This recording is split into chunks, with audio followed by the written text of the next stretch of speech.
मित्रांनो नमस्कार. आम्ही सध्या चाललो आहे आता नागपूर समृद्धी महामार्गावरून मुंबईच्या दिशेने. सोबत आहेत बाले सर. यापूर्वी सुद्धा आम्ही बऱ्याचदा बाहेर प्रवास करायचो, मोटरसायकलवर जायचो, आपल्या जिल्ह्यामध्ये फिरायचो. आमचा बराच लॉंग टूर या सहज आता प्रवास करत करत आम्ही निघालो होतो. गप्पाच्या जुन्या गोष्टी. काय वाटतं बाले सर, कसं वाटतं एकदम प्रवास? निसर्गरम्य वातावरण आहे आणि समृद्धी महामार्गानं अतिशय चांगलं आल्हाददायी असं चित्र निर्माण केलेलं आहे. खूप छान वाटतंय. महत्त्वाचं म्हणजे आमच्या आत्ताच मगाशी चर्चा झाली. लहानपणी आम्ही रस्ते बघायचो गावाकडे. पावसाळ्यामध्ये चिखलाच्या रस्त्यातून जावं लागायचं. आता ऊन असो, पाऊस असो, वारा असो, वादळ असो, समृद्धी महामार्गावरून जाताना ही जाणीव होत नाही.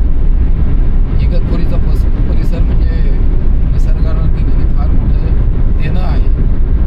या परिसरामध्ये वावरताना खूप छान वाटतं. आणि मुळात जर समृद्धी नसतं तर अशा एरियातून आपण आनंद घेतला नसता. आनंद घेतला नसता. प्रवास आपल्याला इतका सुंदर झाला नसता.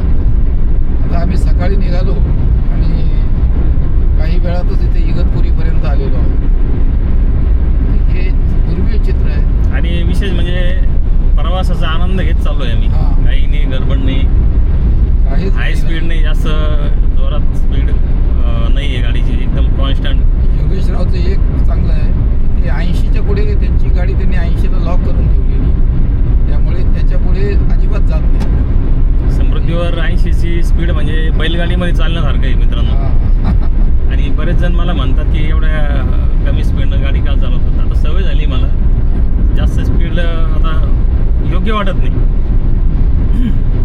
प्रत्येकाचा हा दृष्टिकोन असतो. काही ना काही असते. मला कशाचीच घाई नाही. जिथे जायचं 1 तास आधी जाऊ. फार 1 तासाचाच फरक पडतो, जास्त पडत नाही. 100च्या स्पीडनं जर गेला असतो तर आपण 1-1.5 तासात लवकर पोहोचलो असतो. हो, पण आमच्या दोघांचंही सूत्र आहे पहिल्यापासून की अति घाई कुठल्या गोष्टीला करायची नाही. थोडा वेळ लागला तरी चालेल. त्याच्यातून काही आपलं बिघडत नाही. आणि लवकर पोहोचून तरी आपल्याला काय करायचं? शांततेमध्ये जायचं, आनंद घेत जायचं. स्पर्धा धावण्याची नाही करायची, चालण्याची स्पर्धा असावी, असा आमचा दृष्टिकोन आहे. त्यामुळे आम्ही कुठेही घाई करत नाही. आणि घाई न करता आल्यामुळे आम्ही छानपैकी प्रवासाचा आनंद घेतो. आम्ही एका ठिकाणी छानपैकी नाश्ता केला. आता जेवण करणार आहोत. जुनी खानावळ आहे मस्त इगतपुरीला. त्या ठिकाणी मस्त जेवण करणार. पुढे अजून जाणार, त्या कल्याणकडे जाणार आम्ही. कल्याण, बदलापूर मध्ये शहापूरला पण जायचं आहे असंच कामानिमित्त. आणि निसर्गाचा आनंद महाराष्ट्र खूप मोठा आहे आपला. आता मध्ये आमची चर्चा झाली की बाबा बाहेर देशामध्ये जाणं काही झालं नाही आपलं कधी. बाहेर देशामध्ये जाण्यापेक्षा आपल्या महाराष्ट्रामध्ये, महाराष्ट्राबाहेर सुद्धा भरपूर काही गोष्टी पाहण्यासारख्या. असं समजून घ्यायचं, पंजाब हे एक स्वतंत्र राष्ट्र आहे. तामिळनाडू स्वतंत्र राष्ट्र आहे. आसाम स्वतंत्र राष्ट्र आहे. आपण आता भूतान वेगळा देश मानतो. भूतानच्या पलीकडे आसाम आहे, मिझोरम आहे, त्रिपुरा आहे.